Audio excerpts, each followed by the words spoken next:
Hi kids! Today's lesson is about two terms that are often confused for some reasons. And we're going to look at those terms in a significant way and also in a mathematic way. Listen carefully because it's very complicated. Now, let's start with the first word. Taxi. Taxi is someone in a car waiting for you to call. Hopefully he doesn't move much. And then you are here, you call the taxi, and the taxi brings you to your destination. Some people say that because you're calling a taxi with a mobile application, it's not taxi. But you know, the other day, I went online and I could choose the setting of my pizza. I could see my pizza online, real time, and I could pick pepperoni and build my pizza this way and order. And guess who showed up at my door? Yes, a taxi delivery guy. So, it's taxi, alright? So, the next term is carpooling.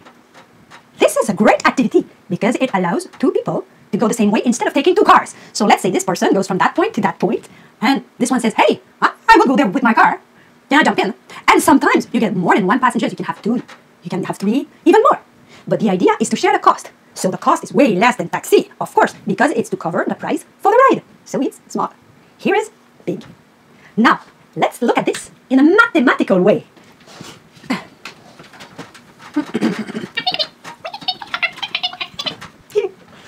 Now, listen carefully because it's really complicated. You have someone that would take a car that takes the taxi instead. So, -1 plus 1 equals, yes, 0. So, what's your conclusion? How many cars have been taken off the road? 0. You're good. Now, in the scenario of carpooling, you have two people that would take their car, but instead, they're taking just one. So, how many cars have been taken off the road? 1. Yes. So, let's make these numbers explode. You have 30 million cars. Taxi.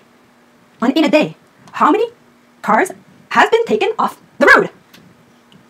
0. On the other hand, let's say 30 million people are doing carpooling. So 30 million times 1, you get 30 million cars taken off the road. This is an opportunity to make a difference and reduce the emissions. You know, global warming, you can do something, everybody can do something, it's amazing.